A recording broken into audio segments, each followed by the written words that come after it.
Okay, so I saw Civil War last night, and honestly, it might be the best Marvel movie. It's up there. Like, this is how you do an ensemble piece. The people who needed to get focused on were focused on.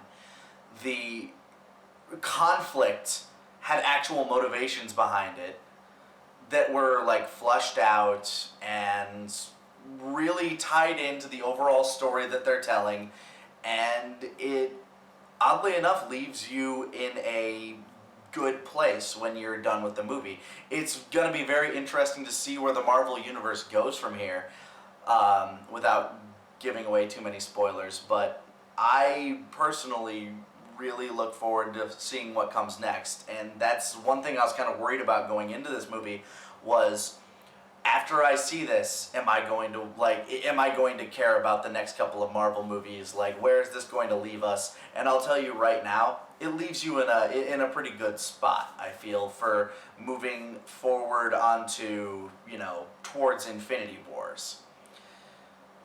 It feels like the complete antithesis to what Batman versus Superman tried to do. Batman vs. Superman was trying to tie in all of these plots just to hurriedly rush to set up this cinematic universe that they're so they're way far behind on Marvel on it. And this is just going to show that slow and steady really does win the race here, because Marvel has been pumping out, movie after movie, setting up these characters, letting you get to know them and care about them in their own right, so that when they show up in a movie like this, it's very much like, oh, this is like, you already know the character. You don't have to really be introduced to them. So when they aren't given as much time in the ensemble piece, for example, Paul Rudd, Ant-Man, he's not really focused on very much. He gets a few lines here and there, and he has some awesome moments, but he's not really focused on. He's just like, yeah, I'm here, and I helped out in that, like, you remember me, right? It is very much a Captain America Iron Man movie, and it's almost to that point that this movie, like everybody has kind of been saying, this is basically Avengers 3. It is kind of what Avengers 2 should have been, but a lot of what happened in Avengers 2 really needed to happen for this to go forward. It's just so much better put together than Batman and Superman. It has a coherent plot with a lot of themes that are mentioned throughout that when it comes together at the end and you see where everything came from, it makes sense. Unlike a lot of the motivations in Batman vs. Superman. And I don't want to be that guy. I don't want to be the guy that compares the two, but with them coming out so close together and this movie being just like this done right, it needs to be brought up, I feel, just in terms of that. As far as the movie goes, I have very few complaints about it. The kid playing Spider-Man, I can't remember his name, forgive me, but he's probably he might be the best cinematic Spider-Man in my opinion, just really picking up on the nerdy, awkward Peter Parker while being kind of snarky in battle, and it's really fun seeing him interact with this cast, especially since he is a kid. Like, they're doing the whole Ultimate Universe thing with the cinematic universe, and with this kid Spider-Man just coming in to help out. It's very interesting to see him interact with all these established characters and then showing off exactly how powerful he really is due to his superpowers in comparison to everyone else's. And he actually ties in really well with the group in the couple of scenes that he's in. And he's in more of this than I thought he'd be. I guess the one complaint I might have about the character is his introduction. They don't really flesh it out much. It just so happens that he gets found, and one of the people knows how to find him.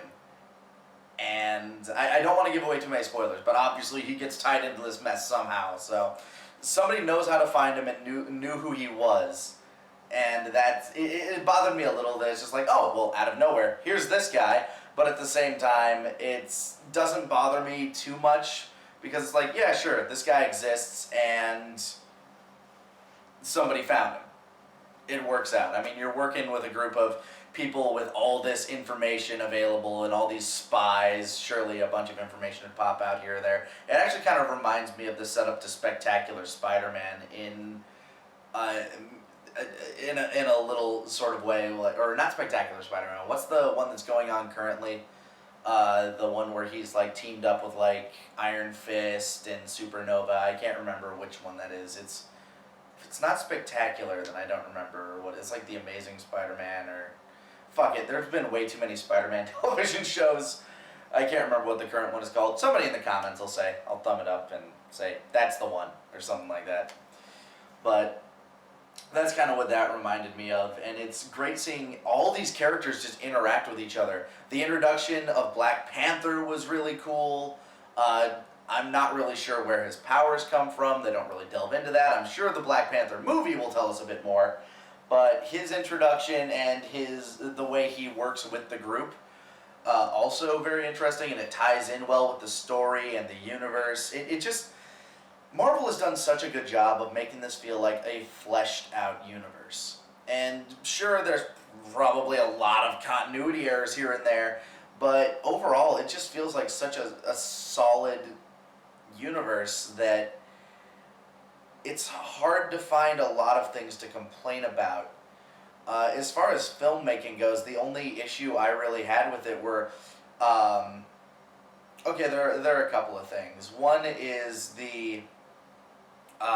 just some of the fight scenes are shot via shaky cam, and they're like really quick cut, and some of the shots are a little like too close to the action, so sometimes it can be a little hard to follow when like things are jostling around and things. It can be a little visually both disturbing in terms of if you get like motion sickness and stuff, and visually confusing in that, you know, you're cutting. But it's not as bad as that end fight in Batman versus Superman. Again, sorry to draw these comparisons, but I need to draw them where they are, and the action is shot better in this, in fact, because at least a lot of the action is shot in daylight, so, you know, colors and all that. The other issue I have is there are these times where whenever they have to show, like, whenever they have to say where this action is taking place, oftentimes there will be this big bold text in the middle of the screen just saying like Laos or something like that, or Birmingham, Alabama, I don't know. This is more of an artistic thing that I'm complaining about, and it's kind of nitpicky, but it just kind of bugs me where it's like you can't get an establishing shot and you have to be like Burma, you know? I don't know. It bugs me a little, but it didn't take me out of the movie, if that makes sense. It's more like one of those artistic things where I disagree, I'd probably go in a different direction, but it doesn't hurt the overall film, I don't think.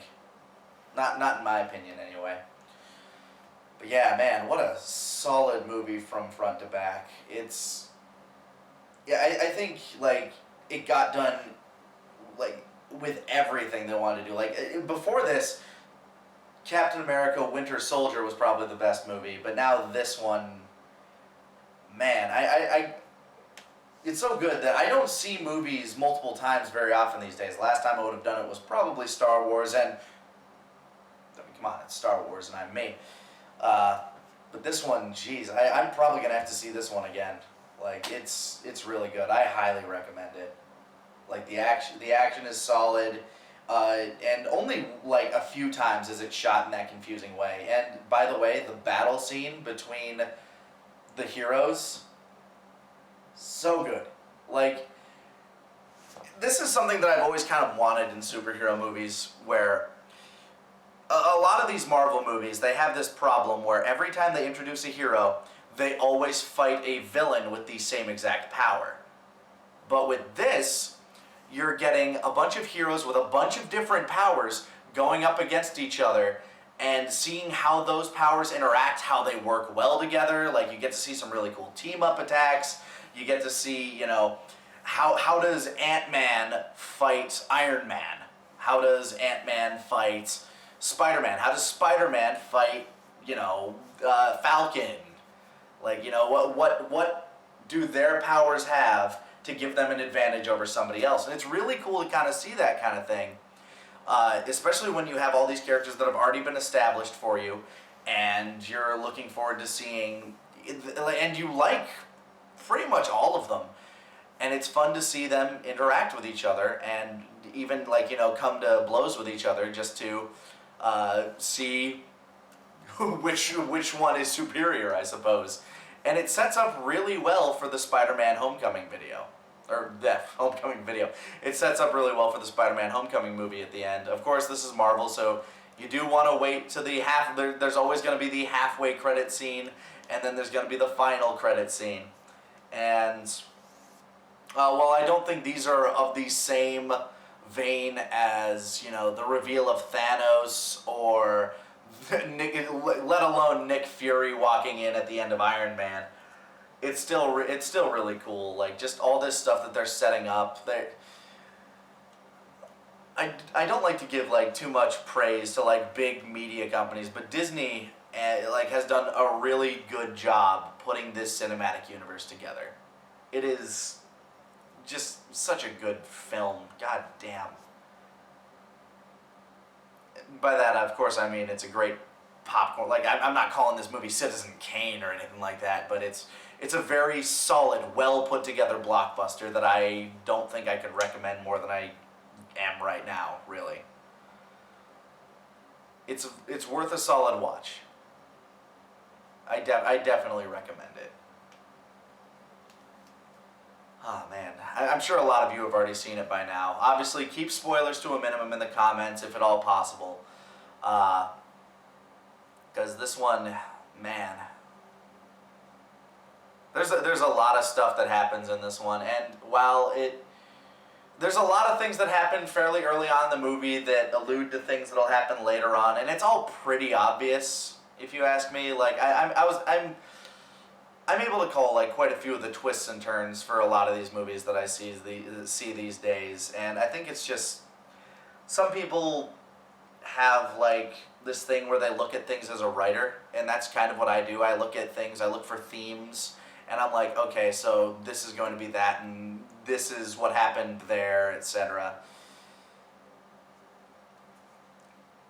It's interesting though, being in the theater when you've probably had this before where you've figured something out. You figured out a twist well in just fairly early on to a movie. You figured out a twist that a lot of people don't see coming, and then you start hearing people react to it, and you're like, oh, I guess it wasn't as obvious as I thought. There are a couple of those moments in this movie where just a couple of twists and turns happen that I felt are fairly obvious to see coming, but I guess some people would beg to disagree. So in that regard, I would say, try to avoid spoilers if and when possible. See it as soon as you can, because odds are the internet's going to be talking about this one, and man, I don't really want to be in the middle of the flame war between the Batman v Superman and the Civil War people, so I have my side, and I side with the better movie. That's just the way it is. Anyway, I will catch you guys later.